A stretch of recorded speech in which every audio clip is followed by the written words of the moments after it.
What's up, everybody? Welcome back to Court Vision. And in today's video, the NBA season is coming up soon. The preseason starts in just a couple of weeks. So I'm going to be doing my power ranking for all 30 NBA teams preseason.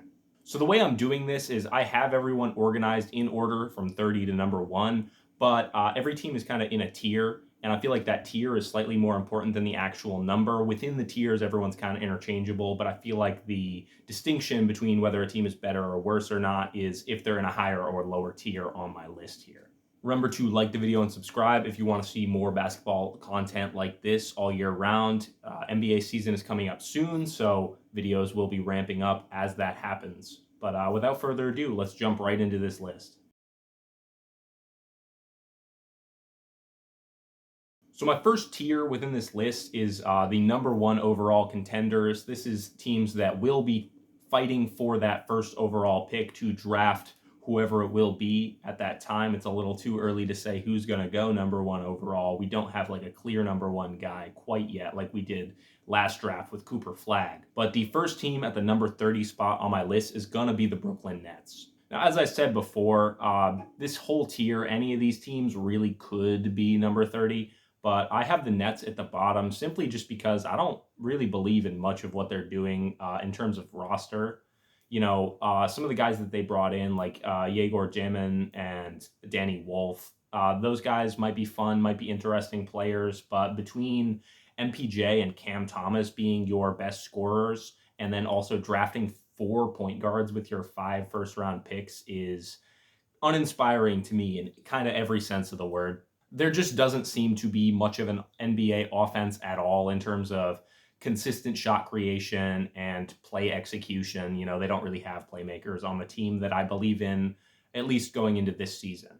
I like their coach, Jordi Fernandez, and I think he does get a lot out of the talent that he has, especially on the defensive end of the floor. But I don't think there's any reason to really put them above any other team on the list, on paper at least. Again, not that that means much. The teams in this tier are all, pretty bad for one reason or another. The other teams just have a little more going for them structurally, which is why I have the Nets at 30. Next up at 29, I have the Utah Jazz. And a lot of the same things that I said about the Nets could also theoretically be said about the Jazz.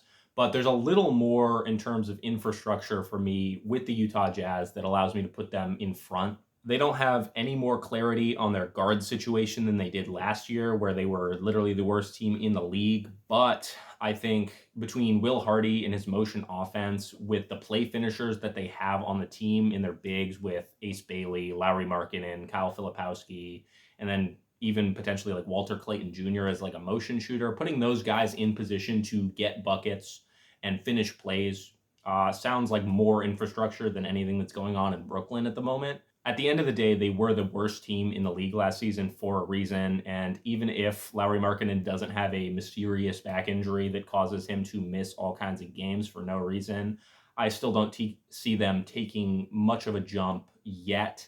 But there's at least something beginning to cook.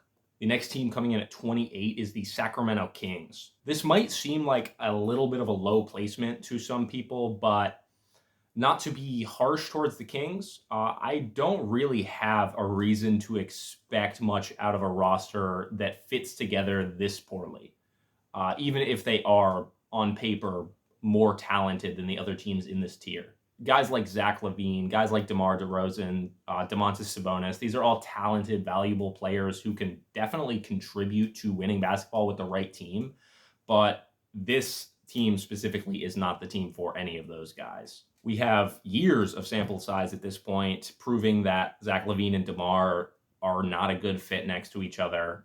They have other guys on the roster who can round it out a little bit, like Keon Ellis, the rookie Nick Clifford, and Keegan Murray. Those guys are valuable role players who will do their job, but they're not the type of players that will elevate a core that doesn't fit together on their own. You know what I mean? On top of that, they were one of the worst three-point shooting teams last season, and that probably won't change with Dennis Schroeder inserted in the starting lineup. And worst of all, there's a lot of news or juice going around the league that Sabonis might not want to be on the team, by the trade deadline. So if he's not on the team and it's just, Zach LaVine, DeRozan leading them, I feel like that really kills any juice that they might have had. All in all, I just don't expect a ton offensively, and the defense is going to be probably bottom 5 in the league, if not dead last. So I just don't really see a floor nor a ceiling to speak of. Coming in at number 27, I have the Charlotte Hornets. And a lot of people will have the Hornets higher on their lists, and I definitely understand the reasoning behind why you would. There's definitely a good nucleus of talent with guys like LaMelo Ball, Brandon Miller, and then, around those guys, you've got Colin Sexton, who I think is a sneaky pickup, Miles Bridges, Trey Mann, Con Knipple. They have something cooking in terms of talent on the roster. And they also had a pretty solid rookie class, in my opinion, with the aforementioned Con Knipple alongside Liam McNeely and then Ryan Kalkbrenner, who's the center they took later on in the draft. Knipple and McNeely, I think, will be pretty NBA ready and safe kind of players who will definitely contribute in their roles pretty much off rip. And then Kalkbrenner, I think, has a very interesting ceiling with some of the skill set that he has. On the other hand, though, to speak more on the downsides with this team, their center room might be the worst in the league following this offseason. Making the acquisitions that they did this offseason, it doesn't look great.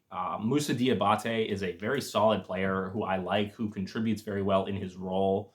But I feel like as a starter, between his undersized measurables and then his specific, rebounding, but not necessarily great screen setter, not necessarily a super good defender, I don't love him as a starting piece of this team going forward.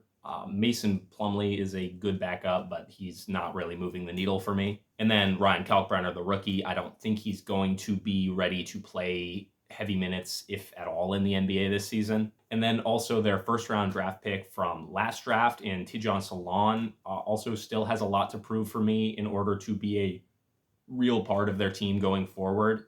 He still looks like an extremely, extremely raw prospect even after a full season in the NBA. Also, on top of that, health is always going to be a concern with LaMelo Ball and Brandon Miller as your two lead guys. At the end of the day, this team is definitely taking steps in the right direction. There's something cooking here finally after so many years of being in this rebuilding process, but I just don't think they have the roster construction to play, serious competitive basketball quite yet, even if they have more young talent on the roster than the previous teams on this list. For the last team in this tier, I have my Washington Wizards. The Wizards, for me, are kind of a template for a rebuild that is on a fantastic trajectory, but all it is at this point is a trajectory. It's still very, very early days in this rebuild, still going to be competing for that number one overall spot. Even as a Wizards fan, I still have to be kind of realistic about the team, even though there's a lot to be excited about for the future. The reason that they're the best team in this category for me is because I think the construction of the core of young players is the best from a long-term fit perspective. And then on top of that, they also have some steady, reliable veterans in the locker room to, kind of keep things going, stabilize a little bit around the rest of this very, very young team. But, that nucleus of young talent they have with Alex Sarr, Bilal Coulibaly, Keyshawn George, those guys are really exciting defensive talents, and they have some two-way upside with those guys. And then on the other end of the floor with the offensive focus guys with Trey Johnson, who's a rookie I'm very high on, Cam Whitmore, who is a very sneaky acquisition, and then guys like AJ Johnson, and even more so guys down the roster. They have a very deep core of talented young prospects who look to be the core of a team in the future, even if they don't have, the number one guy necessarily quite yet. This is the first team on this list that kind of feels complete from a roster construction perspective, in terms of the archetypes of player and in terms of the infrastructure on both ends of the floor, which is why they're kind of at the top of this tier. But I definitely still feel like they are in that number one overall watch category because, everyone that's on the roster, all of this young talent is at this point still, very far away from being a roster of NBA level players day in and day out. There's still a long ways to go for a lot of these guys to develop into their full-time NBA quality starter level. This is also the first team that could, in a weak Eastern Conference, potentially make the play-in if everything goes right, but that's a stretch, and if they do, they're getting bounced basically as the 10 seed in the play-in in probably the first game. Moving up a tier to the potentially frisky or potentially fun bad teams. Starting at number 25 with the Philadelphia 76ers. In a universe where injuries are turned off, if we were to do a 2K simulation, this team is a serious contender to probably make a deep playoff run and even win the Eastern Conference. And theoretically, that is still technically possible in real life with the names that they have on the team. Their guard rotation between Maxey, McCain, Quentin Grimes, and then Kelly Oubre, who can, be a role player off the bench. With then you have your forwards in VJ Edgecombe, who's a very exciting rookie, and then Paul George, and then Joel Embiid at the center of it all. I mean, on paper, that is theoretically a very dangerous team. But for me, it just feels like if any one of their main guys, if Maxey goes down, if Embiid goes down, if Paul George goes down, it very quickly becomes a cooked product. At the end of the day, I just don't have faith that Paul George and Joel Embiid are going to be present for enough of the season to not only make the playoffs, but then in a playoff setting, be healthy for more than a series or two to make a deep run. And unfortunately, those two guys between Paul George and Embiid play the two positions where the team is thinnest, right? If their injury prone player was a guard, they have the kind of depth at that position where I wouldn't be as concerned about it. But if you're playing, no disrespect to Adem Bona, I think he's a very good player, but if you're playing with Adem Bona as your full-time starting center, or whoever they have down the lineup, at the 3 and 4 spots behind Paul George, it doesn't look like a team that is going to necessarily be able to compete with a lot of the teams, even in the Eastern Conference. In a world where they're both healthy, Tyrese Maxey continues to ascend. Jared McCain, what we saw from him in his rookie year, that's real. VJ Edgecombe comes out shooting right off the gate, but I'm hesitant to predict that much going right for this team. If everything goes right, they do definitely jump up a couple tiers, and they're entering into some conversations with some serious teams in the Eastern Conference. But too much has to go right. Too much can so easily go wrong. And we have a proven track record at this point of leaning towards not believing that Joel Embiid and Paul George will be healthy, unfortunately. At number 24, I have the Chicago Bulls. The Bulls, honestly, towards the end of last season, had me kind of believing a little bit in them being a very competent team. Josh Giddey was hooping, doing his thing, shooting very well from 3. Kobe White was doing work as a scorer. Modest Buzelis is really developing into an exciting young player. There was something cooking towards the end of the season. I actually predicted them to make it out of the play-in. That was not a good prediction, obviously, but I did start to believe a little bit. On the other hand, though, beyond, what makes sense as a team on paper, the archetypes fit wise, they have an offense that makes sense for the players on the team. At the end of the day, though, this roster still just kind of doesn't have the nucleus of talent, I feel like, to really push for anything more than a play-in spot. Even if they are kind of a well-constructed team, fit-wise or archetype-wise. On top of that, there's a good likelihood that Nikola Vucevic will not be on the team by the end of the season as well. And what he was doing for them offensively, not only stretching the floor, but also being a reliable kind of go-to scorer when everything else was failing for them, was a big part of stabilizing their offense. And I don't think that without him, they will be anywhere near as consistent or productive of an offense as they were last season, especially considering who their backup fives are. Not to mention, there's a lot of buzz that they might be potentially looking to trade Kobe White. So if those two guys are off the team, then there's not a lot going for the Bulls, but they do just have a kind of level of reasonable competency. And, the way they play basketball on the court makes a lot more sense than a lot of the teams in this tier and then the previous tier, which is why they are at 24th and not lower on the list. Next team on the list at 23 is going to be the Phoenix Suns.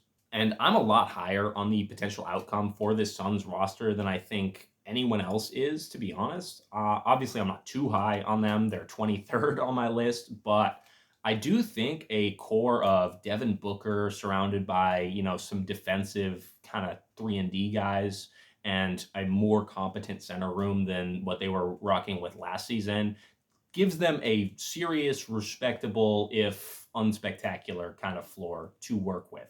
Jalen Green adds so much uncertainty to really the ceiling and the floor of this team, though. If, as reports have indicated, he's going to be, starting point guard and take over a lot of that initiation, a lot of that ball handling responsibility, how well he adapts to that role is going to determine a lot and really make or break the season for this team. I'm not as quick to write off point guard Jalen Green as a lot of other people are because he clearly is a talented player. And I think with a change of scenery and with an embracement of that kind of new role from him, I still think Jalen Green could turn into a positive player, And at the end of the day, he can do the bare minimum as an initiator. He can run a pick and roll. He can make basic passes, even if he doesn't do that necessarily consistently, or if we haven't seen him do that consistently in the past. I'm not saying he's going to average like 6 or 7 assists per game, but he can do enough to where I feel like this team has a high enough floor to potentially be a play-in team in the West. But that's kind of a stretch with how deep that conference is. Coming in at number 22, I have another perennial play-in contender with the Miami Heat. And this is a team that I really, really thought about their placement a lot. I moved them up and down a good amount. And on paper, there are a lot of players on the roster that I feel like are serious contributors and can be a part of a winning basketball team. But the reason that they have been in the past been a perennial play-in team and will probably be a play-in team yet again this season is just how miscast it feels like everyone on the roster is. Tyler Hero is having to be an initiator and a lead ball handler and creator when I feel like he's more valuable as an off-ball play finisher potentially or a secondary creator. Bam Adebayo is trying to be the number 2 guy offensively and be like a scoring threat from the post with those mid-range jumpers and everything like that, when I feel like his offensive value is maximized as a play finisher and as kind of a tertiary component to other scorers. Davion Mitchell is having to come in and be kind of a point guard for this team a lot of times, and just so on and so forth. I don't feel like anybody is in the correct role for them to really maximize and succeed. And a lot of that is not having a Jimmy Butler on the roster or another guy who can take a lot of that playmaking and ball handling responsibility away from those guys. Adding Norman Powell is cool. It adds a little bit of scoring, a little bit of juice offensively, but I still feel like that doesn't solve the problem that they have of not having a guy who can be a real, ball handler and initiator. Adding another off-ball play finisher, scorer type guy isn't going to move the needle for me in terms of their ceiling as a team post Jimmy Butler. I like Kasparis Yakuchonis as a prospect and as a potential future point guard, but I have my doubts about whether he will actually seriously be able to jump in and take on a serious amount of minutes and a seriously important role for this team going into next season as a rookie. So they're a play-in team. They're not bad, but they're probably not going to shock anyone either. At number 21, I have another Eastern Conference team, the Toronto Raptors. The Raptors and the next team that's going to be on the list after them are 2 great examples of rosters with a lot of talent and a lot of interesting players, but that players that are arrayed and put together in such a way that it's really unclear, the style that they're going to play, how effective they'll be as a unit. A starting 5 of Emmanuel Quickley, RJ Barrett, Brandon Ingram, Scotty Barnes, and Jakob Poeltl is, those are all starter level players. Those are all very good quality NBA players in my estimation, but the fit is so awkward. 4 of those guys really want to create with the ball in their hands, and they have kind of more limited off-ball skill sets.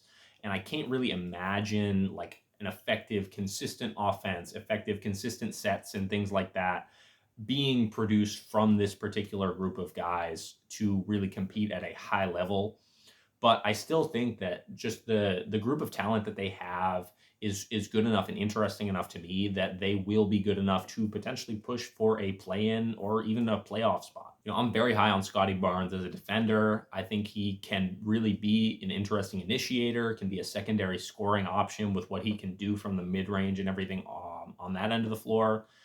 And I think him being in a role where he's not necessarily the go-to scorer will do a lot for him and his game. Next to Brandon Ingram, he's not going to have to self-create a lot of the difficult shots that he had to last year, basically. I think with Brandon Ingram coming in, Scotty can be the best overall player on the roster, but like the second best offensive player, if that makes sense. That kind of guy. But again, the fit is just kind of odd between, Scotty, Brandon Ingram, and then RJ Barrett as well. Especially if Scotty's 3-point shooting concerns continue to be bad, I feel like that'll exacerbate those fit problems because it makes it hard for Scotty to be an effective off-ball player next to those guys. It's not unlikely that RJ Barrett ends up not being on the team after the trade deadline or after the season, but we just kind of have to wait and see. There's just a lot of questions with, how impactful Brandon Ingram will be. The fit is really concerning for me, but they just have talent, and I'm excited to see how it works out. I think Darko Rajakovic is a good coach, and I think they do a lot of interesting, good stuff defensively. They've got some interesting young, depth pieces. I think they can definitely be a playoff team potentially in the East, but the fit concerns kind of limit their ceiling for me. All right, for the last team in this tier, I have another odd, weirdly fitting team with a lot of talent, and that's going to be the New Orleans Pelicans. And before I say anything else about them, this is kind of under the assumption that Zion Williamson is healthy for a good part of the season, 50-ish plus games. If he plays less than half the season, then that drops this team kind of into the previous tier, into that number one overall watch level. But I expect them, based off of their draft decisions, to try and compete behind Zion this season as, kind of the lead talent. Like I said with the Raptors, this is a group of individually very interesting and very good players that are all, contributing level quality starters on the right team, but they are just arrayed in the most confusing way possible. It's hard to even say which 5 players they're going to start on opening night. There's just questions surrounding the guard rotation between DeJounte Murray, Jordan Poole, Herb Jones, Trey Murphy, even Jeremiah Fears. Those guys are all kind of competing for the same 3 starting roster spots. You want to start Herb Jones for defense reasons, but you might not be able to depending on how the offense looks with those guys off the floor. There's just a lot of questions about how they're going to go about their rotations and things like that with the talent that they have. On top of that, they sold the house to draft Derek Queen. That's why I think they're going to be in a position where they want to compete. It's because they gave up next year's first round pick to draft Derek Queen. I think he's an interesting prospect. I like him as a player, but it just doesn't seem like a great fit at all with Zion Williamson. It feels like very conflicting skill sets. They want the ball in their hands. They want to be, playmaking, scoring big men on the inside. And I feel like putting those two on the floor together is not a recipe for great, effective basketball. On the other hand, I think Zion is so unironically good as a scorer and as a playmaker and initiator that surrounding him with defensive guys like Herb Jones and DeJounte Murray, or shooters like Trey Murphy and Jordan Poole, alongside, Yves Missi, who continues to be a solid starting center. I think they could be a legit threat to push for the playoffs if things break right. But just the overall weirdness of the roster, combined with the Zion health of it all, make it hard to predict them to really be a serious threat in the Western Conference.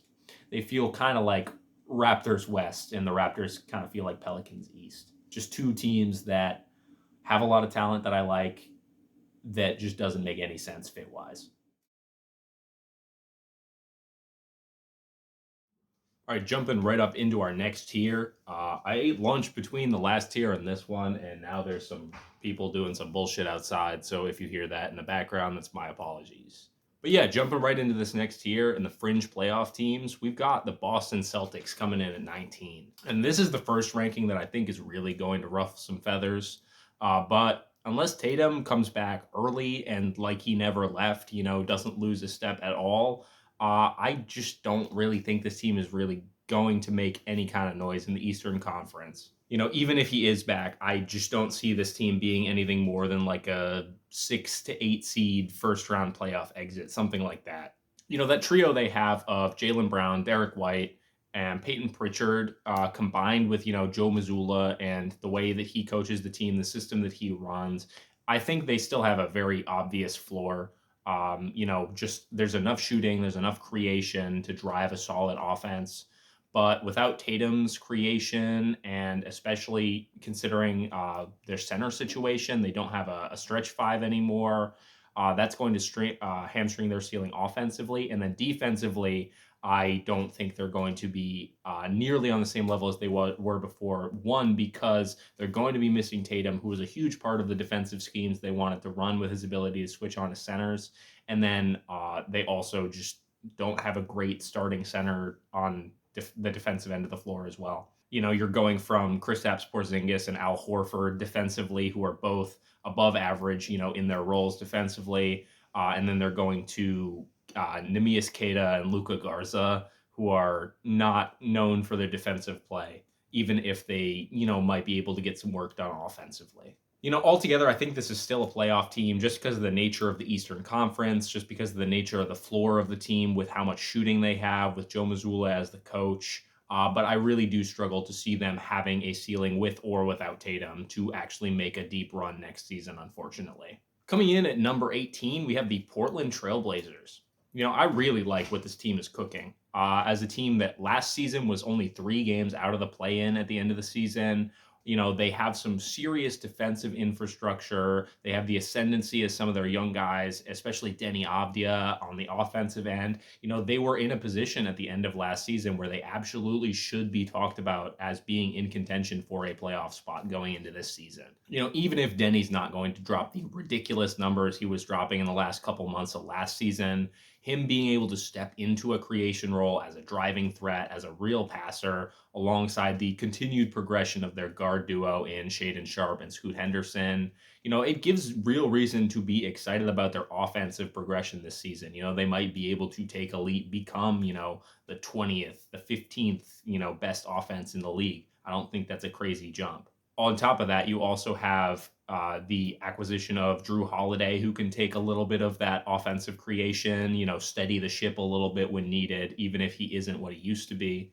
And then, you will have the wild card of a guy like Young Hansen, who could potentially be something serious, even if he's not, quite ready to go this season. He's someone that might be making an impact later in the season or next year. And then defensively, as I said, they were already really solid as a team last season. And with the continued ascension of a guy like Donovan Clingan, who is one of the best rim protectors in the NBA already and should continue to be even better this season, the emergence of a guy like Toumani Camara as a real all defense level, wing stopper, disruptor, just do it all kind of guy.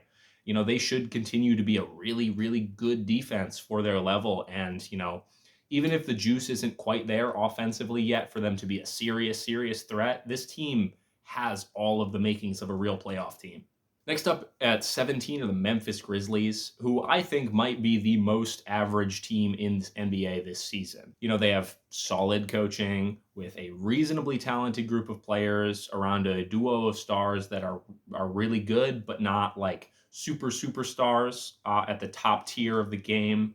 They're going to be a solid offense and a solid defense, but I just don't feel like they have a super high ceiling on either end. I never have been extremely high on Ja personally, and with the coaching change that was made towards the end of last season and the departure of Desmond Bane in this offseason, he's going to be in a position, Ja Morant is, to where he's going to have to really be the driver, kind of the bus driver offensively. And I honestly don't know if that's a recipe for this team being particularly explosive. Jaren has also made strides offensively with his game while being a pretty solid defender in his unique role that he plays on that end of the floor. But he's not going to be a guy that's really a needle mover as the second option offensively. They have a really great group of depth. They've got Jalen Wells, KCP, Scottie Pippen Jr., Santi Aldama, Zach Edey, Ty Jerome, Cedric Coward, the rookie, who is a guy that I really value very highly.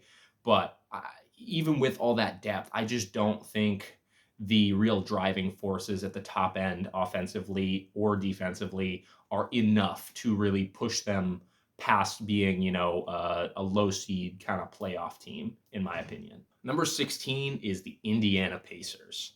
And this was probably the hardest team on this entire list for me to rank. And it feels pretty fair to me that they're just about square in the middle of this list. Losing Tyrese Halliburton for most, if not all, of next season will really definitely hurt. What he provides for that team is absolutely invaluable, and he's such a talent that it's very hard to replace what he can do. But also at the same time, I think they are maybe the best coached team offensively with a real depth of talent on the roster and a system that is capable of maximizing all of the guys that they do have. Losing Miles Turner also really hurts what they want to do with his ability to just fit exactly what they want to do on both ends.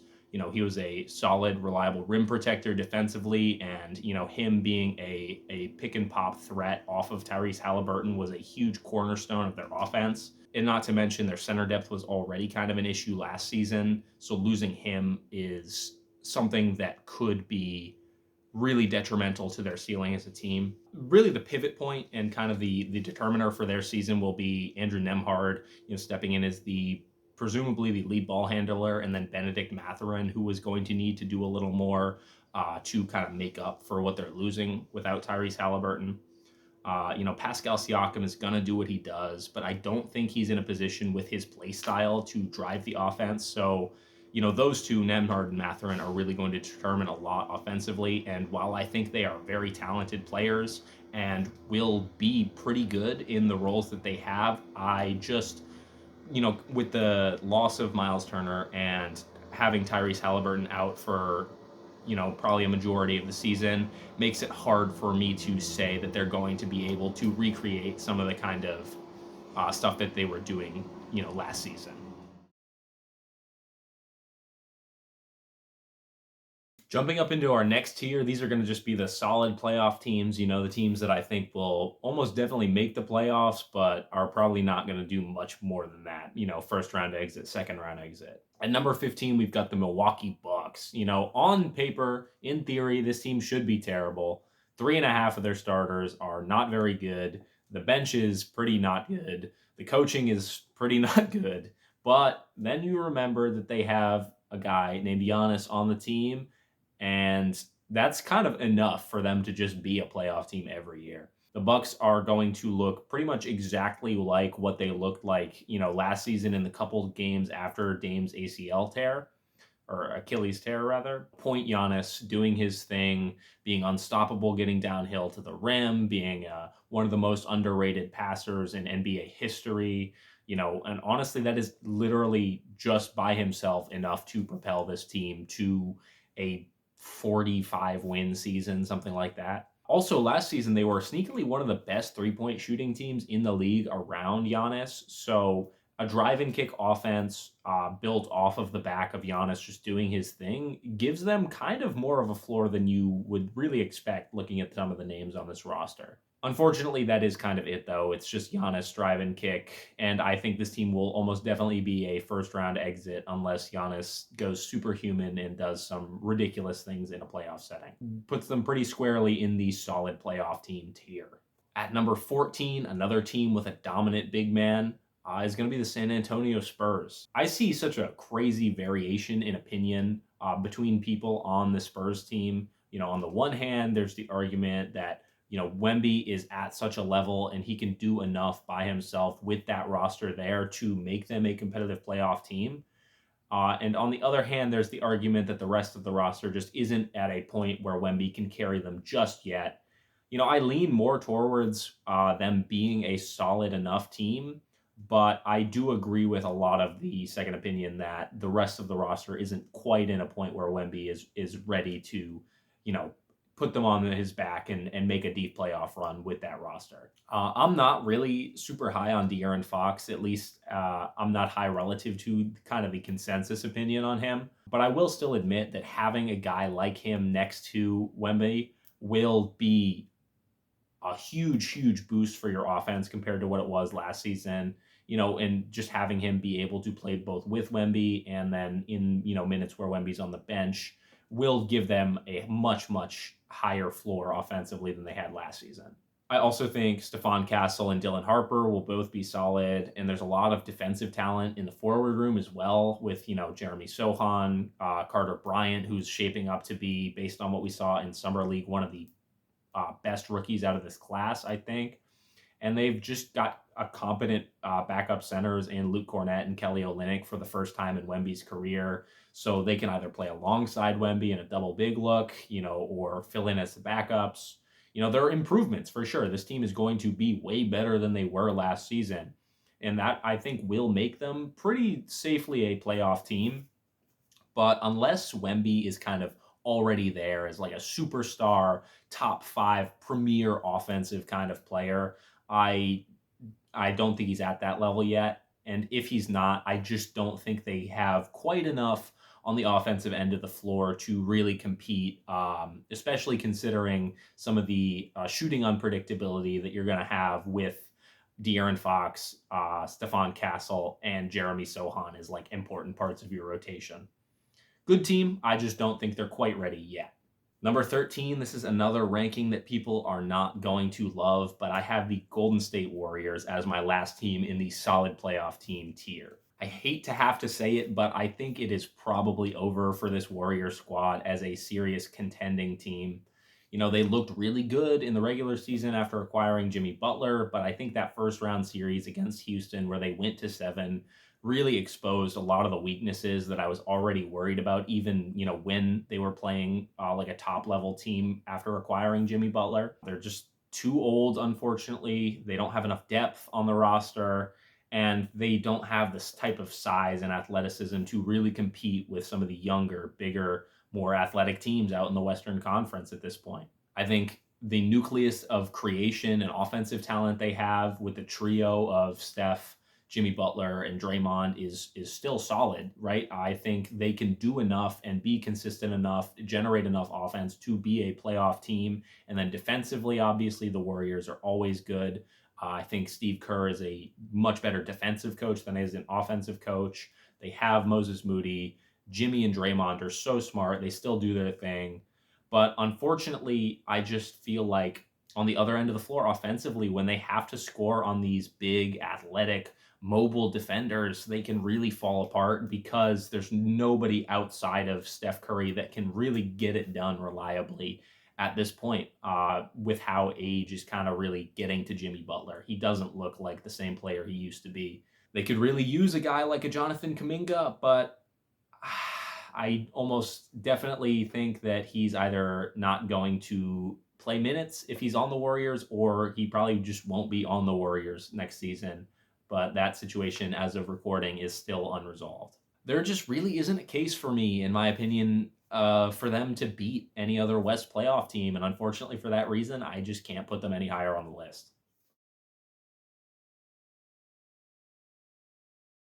Jumping up into the next tier, these are teams that I could definitely see making a deep run in the playoffs and really making some noise. The first team in this tier at number 12 is going to be the Dallas Mavericks. This is a team that I really wanted to put higher on the list, much higher on the list, to be honest. But there are just, when I think about it, so many question marks that I can't really feel super good about them being any higher than somewhere in this tier. What does Kyrie look like when he gets back? Are they any good until he gets back?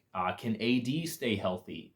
How good is Cooper Flag going to be as a creator and as a ball handler in his rookie season? They have just all of these questions that, give them, if everything breaks right, they can make the conference finals.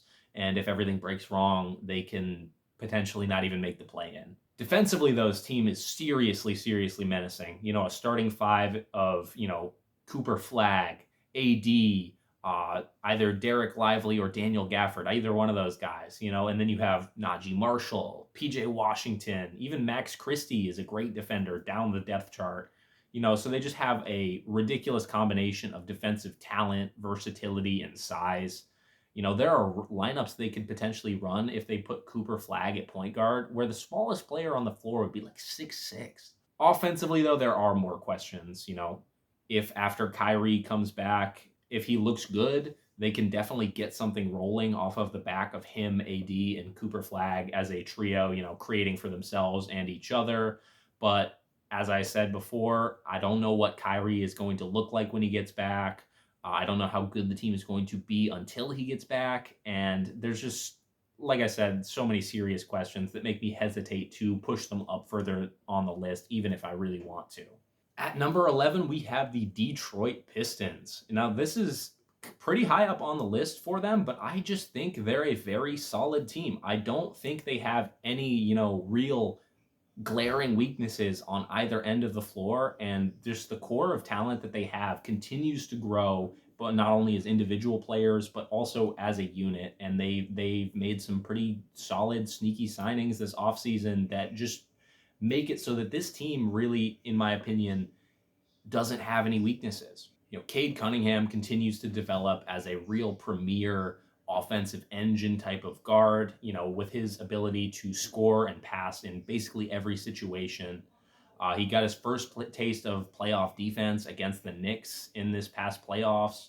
And there were definitely some games where he was not super good, but I think overall he performed pretty impressively given the context of his team and it being his first playoff series and the coverage that he was seeing.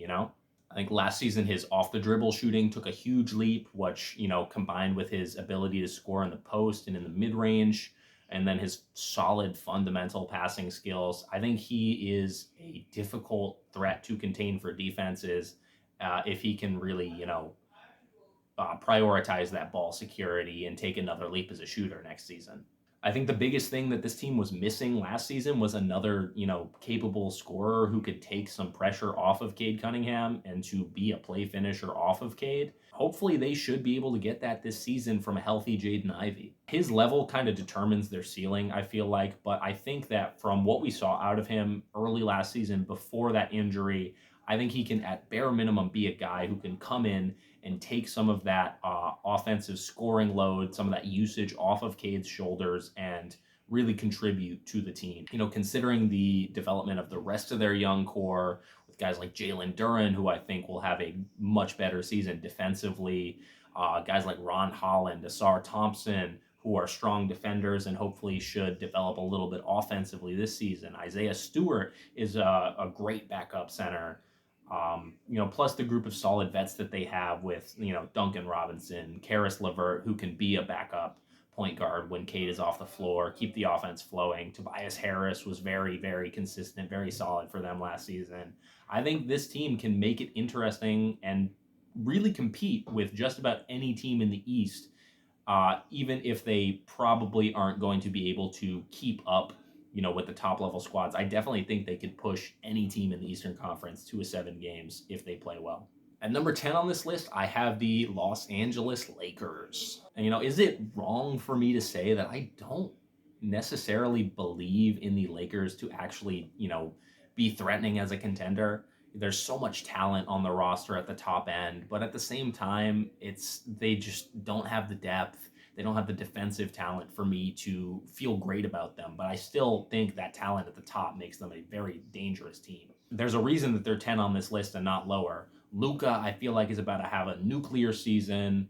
Braun is still Braun. Austin Reeves is a really, really good off guard next to Luka. And I really believe in JJ Redick as a head coach going into his second season with the team. Just that top end talent that they have, plus a coach that I really believe in, gives them a chance in just about any game, in just about any series, just with the talent that they have. But on the other hand, the defense for this team is not going to be pretty, I don't think. In last season, post Luka trade, they were surprisingly good defensively, even without AD on the roster. But in the playoffs, they really, really got exposed and picked apart by the Timberwolves. Not having a center was really killing them. They were forced into a lot of unfavorable matchups. They were having to swarm to get stops on paint touches. They have a center now in DeAndre Ayton, but I don't know if he is the answer for a lot of the questions that they had defensively last season. Offensively, I think Ayton will be pretty good. I think him and Luka, their two-man game, as long as Ayton is bought in and really, wanting to win with this team, I think that offensively this team will be very good. But if it's like a number 5 offense, number 20 defense type situation, I just don't know if they can hang out in that Western Conference. Their best defenders are going to be in the starting lineup, like Rui Hachimura, who is good on the ball but has a lot of lapses as a team defender, or if he has to defend his guy off of the ball. Marcus Smart coming off the bench, he's a dog still, but he's not anywhere near the level that he used to be as a defender. I watched plenty of him on the Wizards last season. Gabe Vincent, who is a good defender, but he's not super, super big. He's not the type of player that can cover for other weaknesses as a defender. If 40-year-old LeBron, if Luka Doncic, DeAndre Ayton, Austin Reeves, and Rui Hachimura is your starting 5, the defense is going to have some holes in it, no matter how good the scheme is. Coming in at number 9, I have the Atlanta Hawks. I did do a whole video on the Hawks a little while back if you want my full thoughts on the team, but to give the short version, I just think this team will be flat out good on both ends of the floor. The offensive side is going to be good. Trae Young with everything he does as the centerpiece of the offense, distributing the ball. I think this season he's going to be surrounded by so many good shooters, including 2 stretch bigs. I think just the spacing that they're going to have for him to work with is going to be filthy. Combine that with the continued growth of Jalen Johnson as a dangerous, kind of point forward. Those 2 guys playing with the just shooting talent that they have on the roster gives them such an easy, high floor way to generate offense. I think defensively, it's going to be a similar story. They just have plenty of solid defenders on the team. Dyson Daniels, who was a DPOY candidate last season, Nickeil Alexander-Walker, who can absolutely go out there and, take on some really tough assignments defensively. Zachary Shishé, who is shaping up to be a very versatile, switchable wing defender. And then the 2 bigs that they have, Kristaps Porzingis is a super valuable guy to have defensively as like a roamer and a rim protector, still one of the best rim protectors in the league when he's on the floor. And then Onyeka Okongwu is more of the switchable perimeter guy.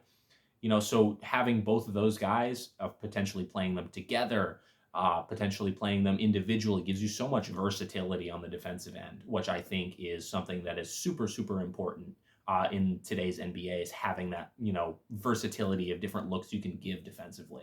At the end of the day with this team, maybe they don't have the same top end talent as some of the other teams up on this list or some of the eye popping numbers on one end of the floor, but I just think they'll probably be like, 8th to 10th on offense and 8th to 10th on defense, which is a recipe for a dangerous team, especially in this Eastern Conference, as long as health permitting. The only reason they're not higher up, a couple spots higher on the list is that health concern. KP, we know his situation. Jalen Johnson has had some health concerns. But if those guys can stay healthy, this team could definitely make some noise in the East. At number 8, I have the Orlando Magic. This is a team that I feel similarly about in terms of their level as I did with the Hawks. And I also, same with the Hawks, I did a video about the Magic post Desmond Bane trade if you're interested in seeing more of my full thoughts on the team. But to summarize, I really love the Desmond Bane move for them.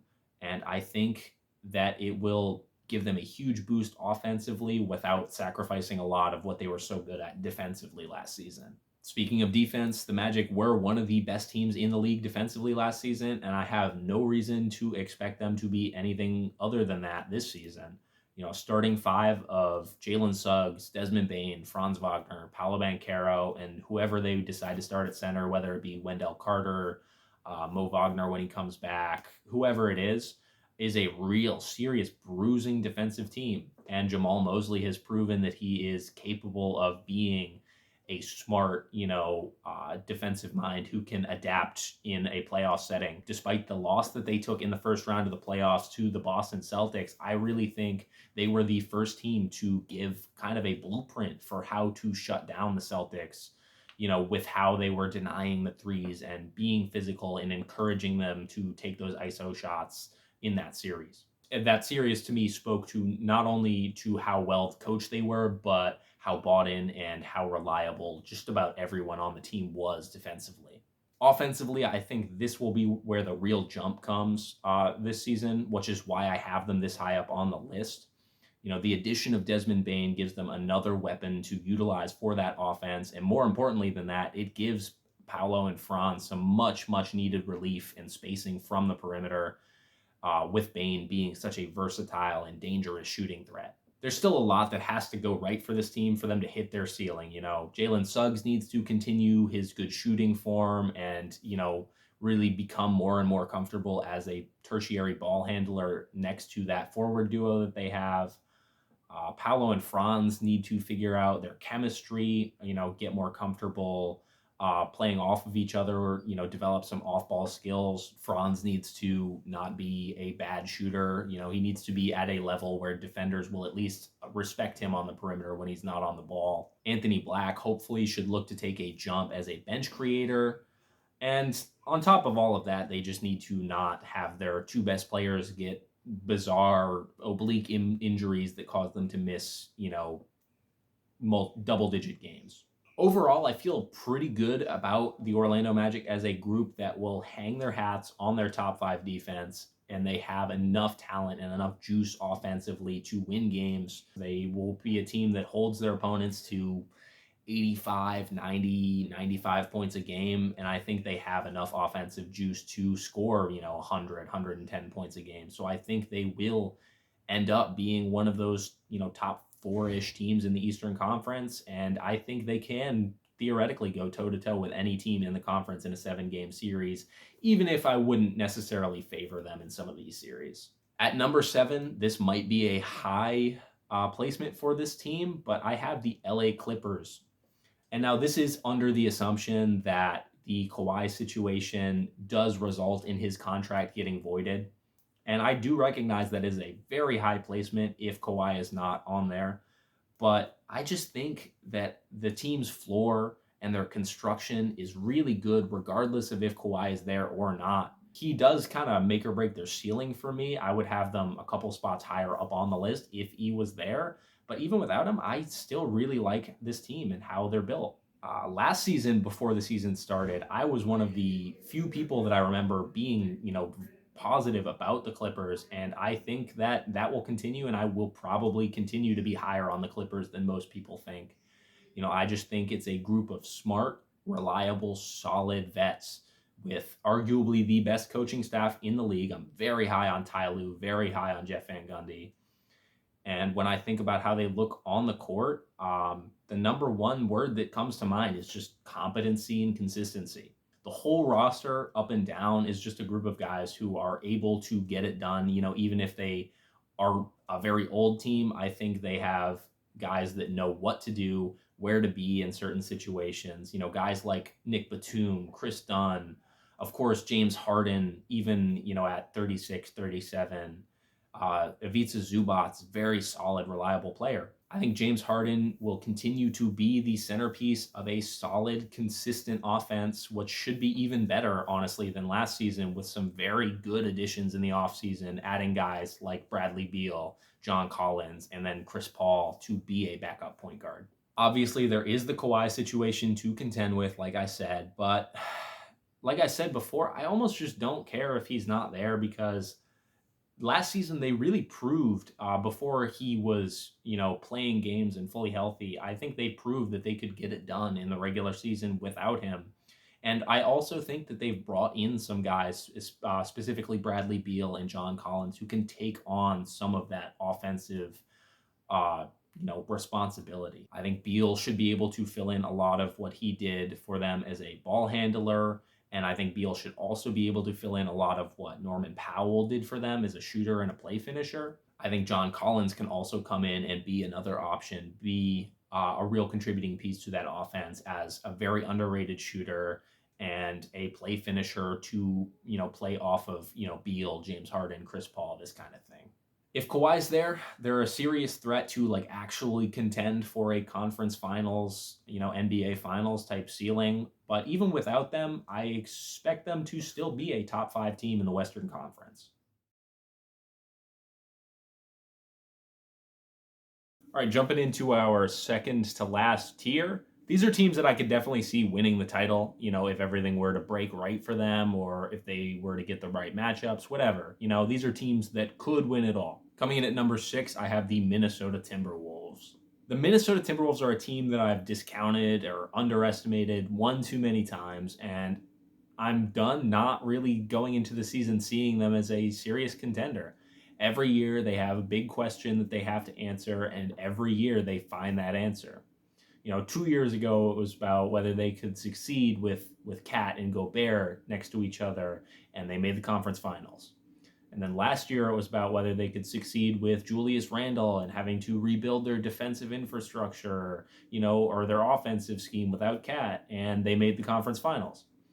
This year, I think it's going to be about whether or not they can overcome, the lack of ball handling and, the lack of guys who can consistently be relied on to be initiators and playmakers.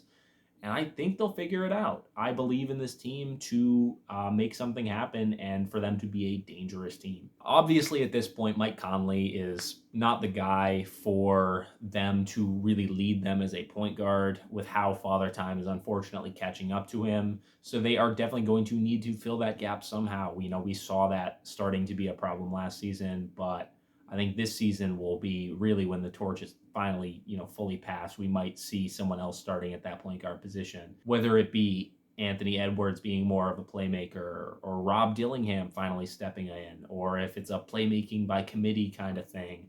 Whatever it is, it's a real question that they have to answer, but one that I think they will be able to answer in the form of all of those guys taking jumps, especially Anthony Edwards.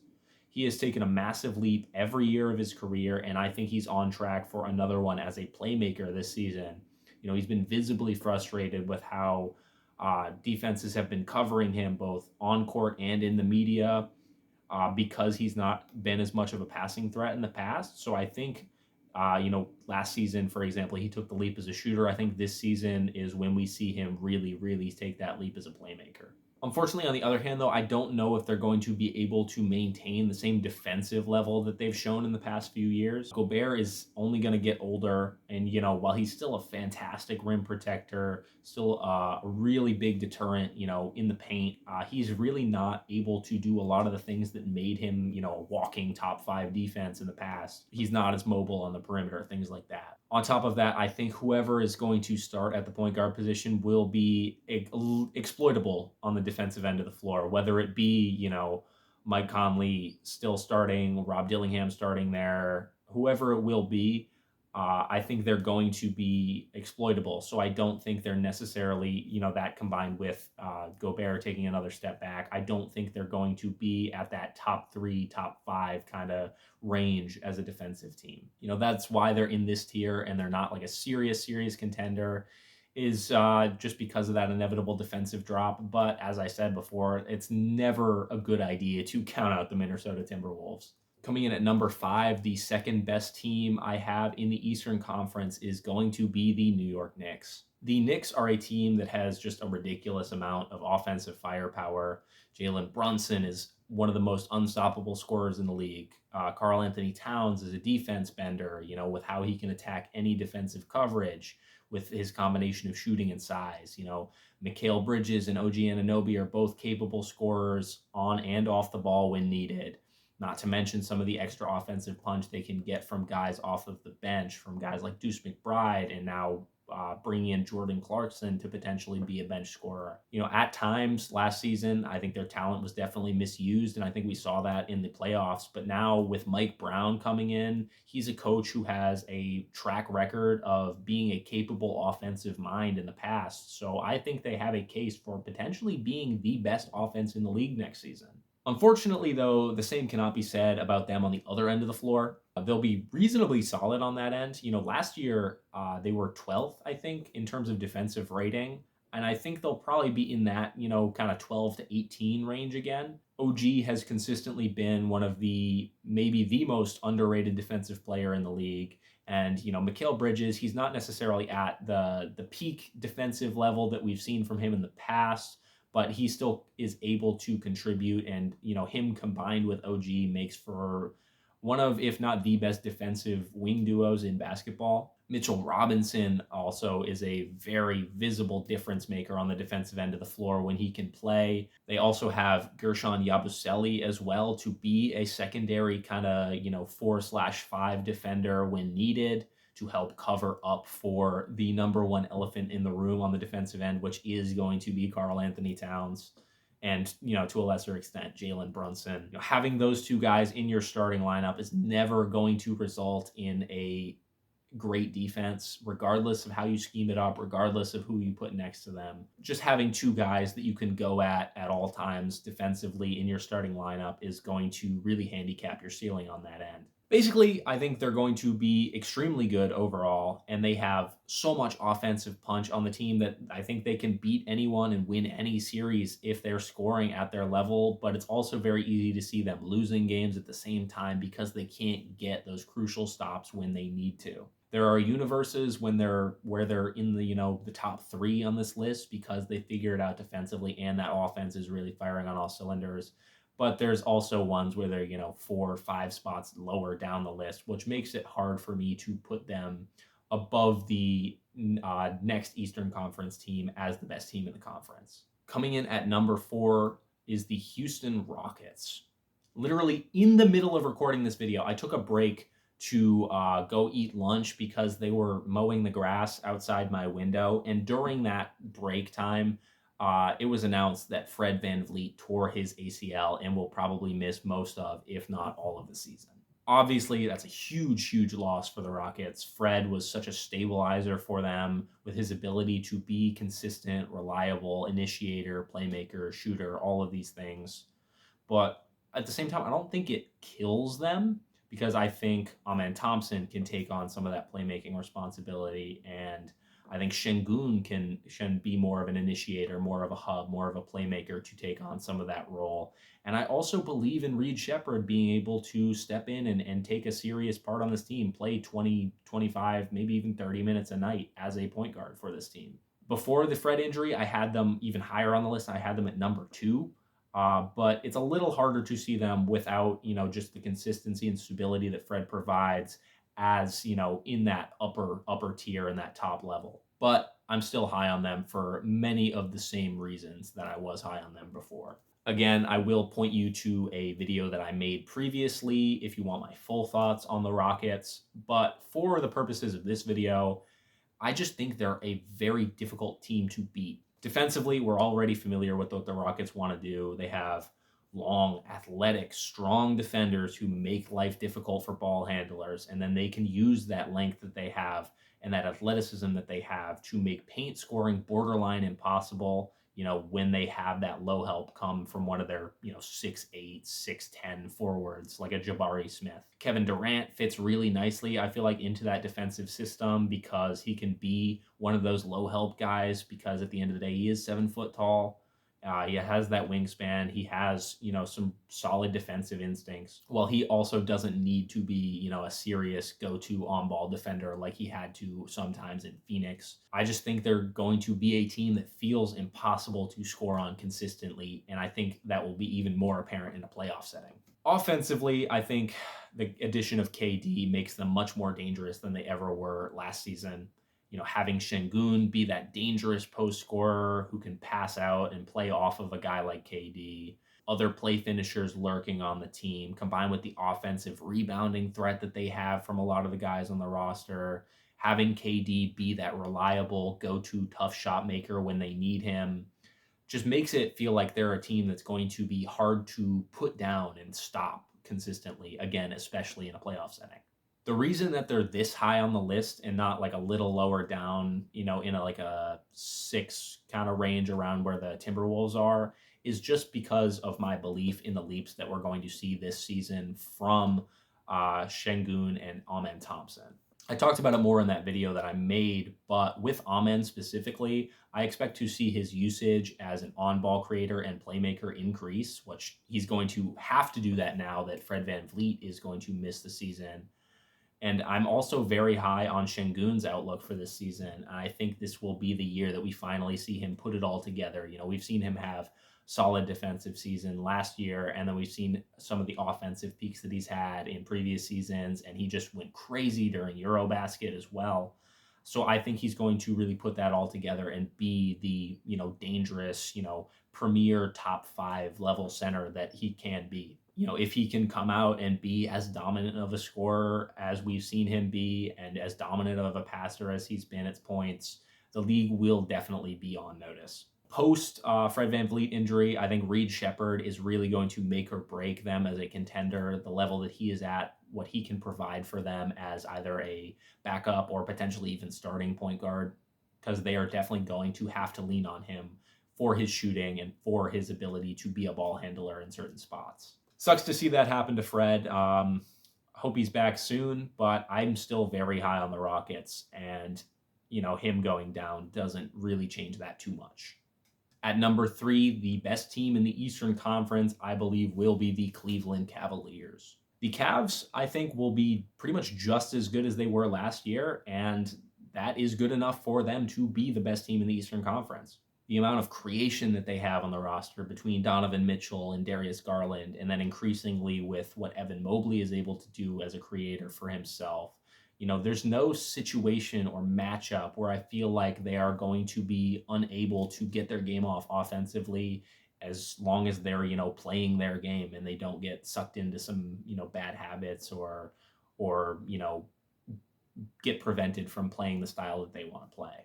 That's kind of the reason I feel like they lost to the Pacers in such a fashion, is because they were, not necessarily playing their game. Also, I think the Pacers were just the best team in the Eastern Conference last year, and I was very high on them before that series, but that's beside the point. But yeah, no, I just don't think they weren't necessarily playing in the way that got them 60 wins in the regular season. They weren't involving Evan Mobley as heavily. They weren't looking to generate the same kinds of threes with the same kinds of motion that they were in the regular season. Basically, what I mean by this is they are a lethal team offensively, and with another year of Evan Mobley continuing to rise into a real scoring threat, I think they will be impossible to guard if they go out there and play their game. On the defensive end, I also don't think they're a bad team at all. But they do have some of those same weaknesses that make it hard for me to see them beating the top 2 teams on this list, previously top 3 teams on this list, but obviously I had to move the Rockets down.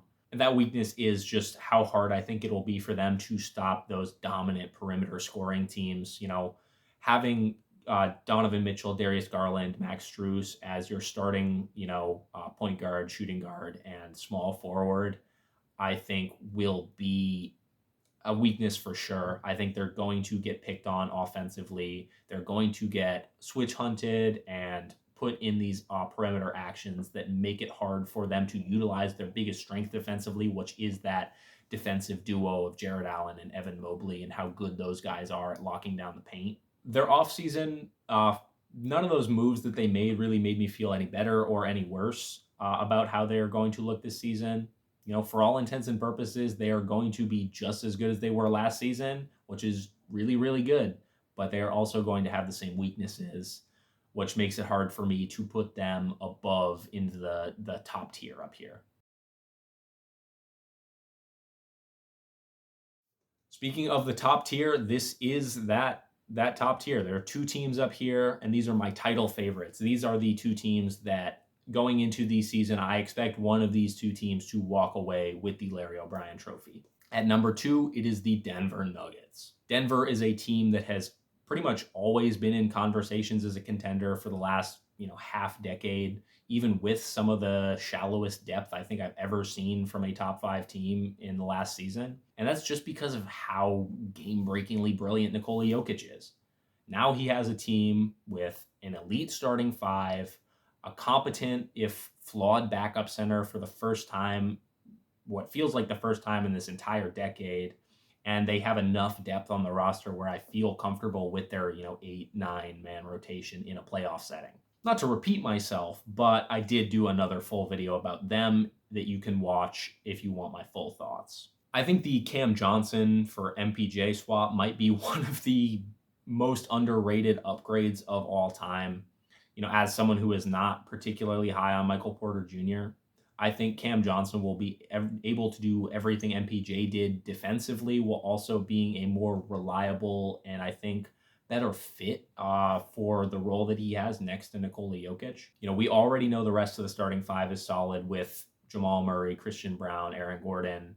And I expect Christian Brown in particular to continue to develop and become an even better role player than he already is. The new bench that they have with another year of development for guys like Peyton Watson and Julian Strother, plus bringing back Bruce Brown, bringing in Tim Hardaway Jr. to be good vets who can, potentially contribute in any given game, play their role for however many minutes a night they are needed, which is better than anything that they had last season. Plus, Jonas Valanciunas as a backup center who can play 10 to 15 minutes a night. Obviously he's a flawed player, but I think just having someone in there that can make the non-Jokic minutes not quite so terrible will be huge for the team. I'm also very high on their new coach, Adelman, from the limited amount that we've seen from him. The only reason, honestly, that they're not number one on this list is just some minor questions defensively.